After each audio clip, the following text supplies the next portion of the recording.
रानी बहू। मम्मी, आप ही पापा को समझाओ ना, अभी 2-3 महीनों में मेरे पीसीएस की मुख्य परीक्षा का परिणाम आ जाएगा। मुझे पूरी उम्मीद है कि मेरा चयन साक्षात्कार के लिए हो जाएगा। बस थोड़े से दिन और शादी की बात भूल जाइए। रोली ने अपनी मम्मी के पास पापा तक उसकी गुहार पहुंचाने की अर्जी लगाई। रोली एक 25 वर्षीय पढ़ी लिखी सपने देखने वाली युवती है। रोली एक प्रतिभाशाली छात्र रही है। शायद अगर छात्र होती तो जिंदगी में कहीं और होती। रोली अपने पापा के कारण भोपाल नीट में पढ़ने से वंचित रह गई थी। रोली ने प्रवेश परीक्षा पास कर ली थी। काउंसलिंग के लिए फॉर्म भर के पापा को दिया था और पापा ने उसकी वरीतियां बदल दी। रोली को मन मारकर अपने अजमेर शहर के वुमेन इंजीनियरिंग कॉलेज में प्रवेश लेना पड़ा था। रोली का कैंपस सिलेक्शन भी हो गया था, लेकिन पापा ने घर से बाहर भेजने से इनकार कर दिया। रोली ने फिर सिविल सर्विसेज की तैयारी का निर्णय लिया। पापा ने यह सोचकर अनुमति दे दी थी कि सिविल सर्विसेज की तैयारी घर पर ही रहकर कर लेगी। लोगों में नाम होगा कि अग्रवाल जी अपनी बेटी को कितना प्रोत्साहित करती हैं, उसे तैयारी करा रहे हैं। घर की घर में रहेगी तो शादी के लिए लड़के से मिलवाना भी आसान होगा। जैसे ही कोई अपनी हैसियत के अनुसार लड़का मिल जाएगा, इसकी शादी करवा देंगे। अपने पापा के मंसूबों से बेखबर रोली दिलो जान से परीक्षा की तैयारी में लगी हुई थी। एक तो पीसीएस की रिक्तियां सालों में 2 बार आती हैं, दूसरा परीक्षा संपूर्ण होने की प्रक्रिया में ही सालों लग जाते हैं। रोली के लिए प्रथम प्रयास ही अंतिम प्रयास था। उसके लिए यह परीक्षा आर पार की लड़ाई थी। रोली की मेहनत का फल भी उसे मिल रहा था, लेकिन असली सफलता अभी भी उससे थोड़ा दूर थी। इसी बीच इस लड़के रोहन का रिश्ता आ गया था। घर और वर दोनों ही रोली के पापा को भाग गए थे और अब वह इस लड़के से रोली की शादी करवाने का पूरा मंतव्य बना चुके थे। लड़के लड़की को मिलाना तो एक औपचारिकता मात्र थी। दोनों ही परिवार इस रिश्ते पर अपनी मोहर लगा चुके थे। शादी अभी कुछ समय तक टाली जा सके, इसीलिए रोली अपनी मम्मी से गुहार कर रही थी, लेकिन रोली की मम्मी उसके पापा को समझा नहीं सकी। पीसीएस के परिणाम कब तक आएंगे, इसका कोई भरोसा नहीं होता। इतना अच्छा रिश्ता फिर नहीं मिलेगा। लड़का और खानदान दोनों ही बढ़िया हैं। अगर रोली का चयन साक्षात्कार के लिए हो भी जाता है तो शादी के बाद साक्षात्कार दे लेगी। पीसीएस वालों ने शादीशुदा व्यक्तियों के प्रवेश पर रोक थोड़ी ना लगा रखी है अग्रवाल जी। रोली के पापा ने कहा, पीसीएस वाले तो ना लगा रखी है, लेकिन अगर उसके ससुराल वाले ने लगा दी तो? रोली की मम्मी ने अपनी चिंता व्यक्त की। ऐसे लोग नहीं हैं। उनकी खुद की बेटी किसी बड़े कॉलेज से इंजीनियरिंग कर रही है। लड़का भी अच्छा पढ़ा लिखा है। रोली का पिता हूँ, उसका दुश्मन नहीं। उसके भले के लिए ही अभी शादी करवा रहा हूँ। उम्र बढ़ने के बाद अच्छे रिश्ते नहीं मिलते, बाकी तो रोली की किस्मत है। लड़के वाले आते ही होंगे, तैयार करो। रोली को भी समझा देना, कोई आलतू फालतू बात ना करे। ऐसा कहकर रोली के पापा चले गए थे। रोहन बेंगलोर में एक आईटी कंपनी में अच्छे पैकेज पे काम करने वाला सुलझा हुआ लड़का था। रोहन अपने मम्मी पापा के साथ रोली को मिलने के लिए आया। रोहन के मम्मी पापा तो उसके चाचा चाची, बुआ, मौसी को भी साथ लाना चाहते थे, लेकिन रोहन ने यह कहकर इनकार कर दिया था कि इतने लोगों को ले जाकर किसी लड़की को नुमाइश की वस्तु बना देना उसे पसंद नहीं है। रोहन और उसका परिवार अग्रवाल जी के घर रोली से मिलने मतलब उसे देखने के लिए पहुंच गए। अग्रवाल जी के घर पर बाकी की औपचारिकताओं के बाद रोली और रोहन को एक दूसरे से बात करने के लिए भेज दिया गया। रोली को भी रोहन सुलझा हुआ लगा। रोहन को भी रोली जीवन साथी के रूप में अच्छी लगी। रोली ने रोहन से बातों बातों में पूछा था कि अगर आपकी पत्नी का राज्य सेवाओं में चयन हो जाए तो आप क्या करेंगे। रोहन ने जवाब दिया, अव्वल तो कोई उच्च पद पर आसानी लड़की मुझ जैसे सॉफ्टवेयर इंजीनियर से शादी क्यों करेगी? अगर कर भी ली तो निश्चित तौर पर मुझे या तो वर्क फ्रॉम होम लेना होगा, या अगर वर्क फ्रॉम होम नहीं मिला तो बेंगलोर की नौकरी छोड़कर उसी राज्य में आकर रहना होगा। छोटी जगहों पर मुझे जैसे सॉफ्टवेयर इंजीनियर के लिए नौकरी भी हो सकती है, और नहीं भी हर बार पत्नी ही नौकरी क्यों छोड़े, वह भी इतनी अच्छी नौकरी जो इतनी प्रतिस्पर्धा के बाद मिलती है। जरूरत पड़ी तो मैं तो घर भी संभाल सकता हूँ। एक राज की बात बताऊं?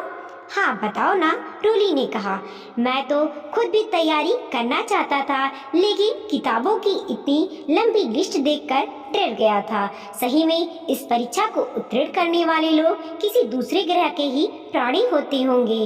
अपनी बात खत्म करते हुए रोहन की मुस्कुराहट हंसी में बदल गई थी। रोली भी रोहन की बातें सुनकर खिलखिलाने लगी थी। रोली को रोहन की बातों ने आश्वासक सा कर दिया था।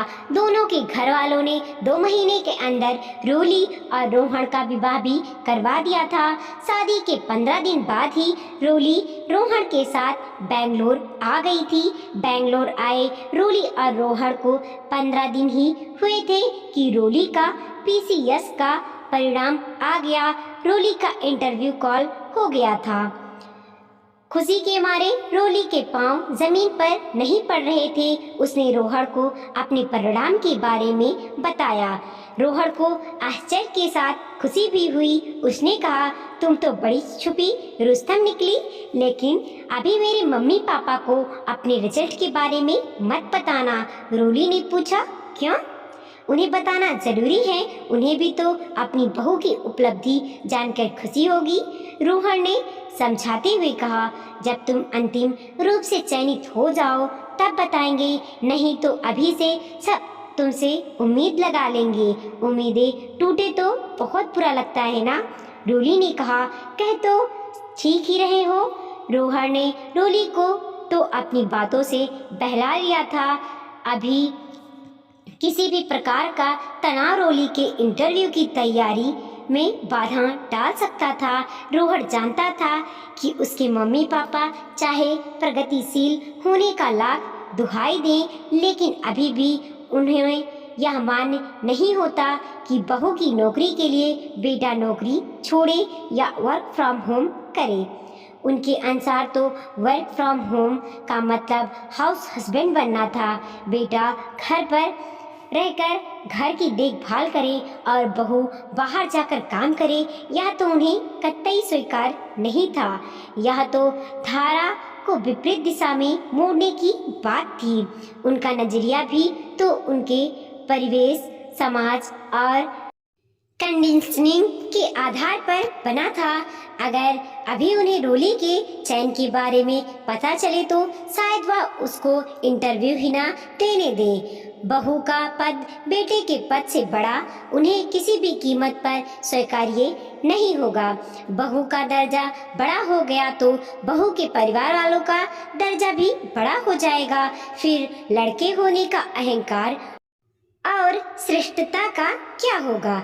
जब पति पत्नी आपसी समझ और चर्चा के आधार पर निर्णय करते हैं, तब भी ऐसे जोड़े के प्रति समाज का नजरिया यही रहता है कि पति जोरू का गुलाम है। कभी कोई पति की हर बात को आंख मूंद कर मानने वाली पत्नी को तो सोहर का गुलाम कहकर ताना नहीं मारता।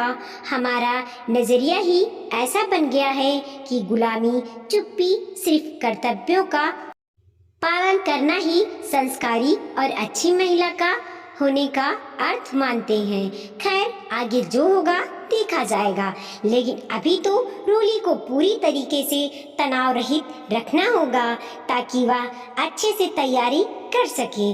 अंतिम चरण पर पहुंचकर अगर चयन ना हो तो कितना बुरा लगेगा रोली को। रोली ने अपने मम्मी पापा को अपने चयन के बारे में बता दिया था, इस हिदायत के साथ कि वो उसके सास ससुर से इस बारे में भी जरा भी चर्चा ना करें। रोली बेंगलोर में रहते हुए ही तैयारी कर रही थी। रोहन उसे घर के कामों में मदद कर देता था। वाकई में बड़ा काम तो रोहन ही करता था। सलाद काटना, थाली पोंछना, डाइनिंग टेबल पर खाना लगाना जैसा काम रोली करती थी। खिचड़ी, दलिया, पुलाव, दाल चावल आदि आसानी और जल्दी से बनने वाला खाना बनाया और खाया जा रहा था। रोली का साक्षात्कार अजमेर में था। अपने घर पर बिना बताए रोहन रोली को साक्षात्कार दिलवाने अजमेर ले गया। रोली का साक्षात्कार बहुत ही अच्छा रहा। उसे अंतिम रूप से चयनित होने की पूरी उम्मीद थी। रोली और रोहन वापस बेंगलोर लौट गए थे। 2 महीने बाद सुबह 6 बजे रोहन का फोन बजा। ट्रिंग ट्रिंग ट्रिंग। रोहन ने उनिंदी आंखों से फोन की स्क्रीन पर देखा तो पापा का नाम चमचमा रहा था। आज पापा ने इतनी सुबह क्यों फोन किया है? घर में सब सही तो होगा ना? ऐसा सोचते हुए रोहन ने फोन उठा लिया। फोन उठाते ही विस्फोट सा हुआ। बरखुरदार, आप इतने बड़े हो गए हैं कि घर के पास से चले जाएंगे लेकिन घर नहीं आएंगे। जयपुर आकर चले गए, वह तो आज की खबर से हमें पता चला। रोहन के पापा फोन पर दहाड़ रहे थे। रोहन सोचने लगा, अखबार से कैसे? तभी उसे याद आया कि पापा आपको बताने ही वाला था। एक बार रोली का अंतिम रिजल्ट आ जाए यह सोचकर नहीं बताया था। रिजल्ट आ गया क्या? तब तक फोन माँ ले चुकी थी। अभी भी तुझे उस कल की आई लड़की की फिक्र है? हम तो अब तेरे कुछ रहे ही नहीं। हाँ, आ गया रिजल्ट। तेरी रोली ने टॉप किया है। अखबार में फोटो भी आई है। सुबह से कई लोगों के फोन आ गए हैं। सब हम पर ताना कस रहे हैं। अब तो बहू कलेक्टरानी बन गई है। बेटा बहू दोनों ही राजस्थान आ जाएंगे। अब बेटे को नौकरी की क्या जरूरत है? बहू ऑफिस जाएगी, बेटा घर देखेगा। बेटा तू हमारी खूब जगहसाई करवा रहा है। हमें पता होता कि महारानी जी कलेक्टर बनने का सपना देख रही हैं तो कभी तेरी शादी ही नहीं करवाते। रोहन ने कहा, माँ तुम तो चाहती थी कि मैं तैयारी करूं, मैंने ही मना कर दिया था। तुम्हें तो खुश होना चाहिए कि तुम्हारी बहू ने ही सही तुम्हारा सपना पूरा कर दिया। तू ही तो खुश हो ले, जोरू का गुलाम बनकर। मैं क्या इस बात की खुशी मनाऊं कि मेरा बेटा अब मेरा नहीं रहा? माँ ने कहा, माँ पत्नी अर्धांगिनी होती है, यानी कि पति का आधा अंग। तो अपने आधे अंग की उपलब्धि पर तो खुश होना चाहिए। पति चाहे रूली का बन जाऊं, लेकिन बेटा तो तुम्हारा ही रहूंगा। माँ की जगह कभी पत्नी थोड़ी ना ले सकती है। रोहन ने समझाने की कोशिश की। अब तू बेकार की बातें मत बना। परीक्षा दे दी, पास भी हो गई, लेकिन अब ज्वाइन करने का विचार उसके दिमाग से निकलवा दे। तू बेंगलोर में और वो यहाँ राजस्थान में, गृहस्थी कैसे चलेगी? माँ ने अंतिम पत्ता फेंकते हुए कहा। माँ हम 2 दिन बाद जयपुर आते हैं, फिर विस्तार से बात करेंगे। ऐसा कहकर रोहन ने फोन काट दिया था। रोली चुपचाप अपने आंसू जद किए रोहन और उसके मम्मी पापा की बातें सुन रही थी। रोली को यह तो एहसास हो गया था कि उसका चयन हो गया है और इस बात से रोहन के मम्मी पापा खुश नहीं हैं। वाकई में बहुत नाराज हैं।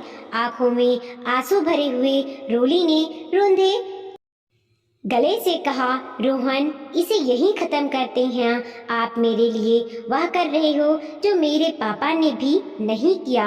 मेरे पापा भी शायद ऐसे ही रिएक्ट करते। हम मम्मी जी को अभी फ़ोन करके बोल देते हैं कि मैं ज्वाइन नहीं करूँगी। वैसे भी चयनित होना मेरा सपना था। चयन के बाद नौकरी करूँ या ना करूँ मुझे कोई फर्क नहीं पड़ता, लेकिन मुझे पड़ता है। तुम केवल चयनित नहीं हुई हो, तुम ने टॉप किया है। तुम यह नौकरी, पद, प्रतिष्ठा सब डिजर्व करती हो। अगर तुम मेरी जगह होती तो मेरे सपने के लिए तुम भी तो वही करती जो मैं करना चाहता हूँ। बहुत खुशी खुशी करती। हमेशा लड़की ही नौकरी क्यों छोड़े? जब तुम्हें मुझसे बेहतर नौकरी मिली है तो मुझे अपनी नौकरी छोड़नी चाहिए, रोहन ने कहा। लेकिन रोहन, लोग क्या कहेंगे? कहेंगे मैंने तुम्हें तुम्हारे घर वालों से दूर कर दिया। तुम मेरे लिए इतना बड़ा बलिदान क्यों करोगे? लोग मुझसे कुसंस्कारी लड़की कहेंगे, रोली ने सुबकते हुए कहा। यह लोगों का नजरिया है। स्त्री और पुरुष दोनों के समान निर्णयों को दोनों अलग नजरिए से देखते हैं। स्त्री नौकरी छोड़े तो एक समान घटना है, जैसे उन्हें तो यही करना चाहिए। अगर उसी वजह से पुरुष छोड़े तो एक असामान्य घटना बन जाती है। यह कोई बलिदान नहीं है, एक इंटेलिजेंट निर्णय है। सरकारी नौकरी ज़्यादा सुरक्षित होती है। दूसरा, हमें हमारे लोगों के साथ रहने को मिलेगा।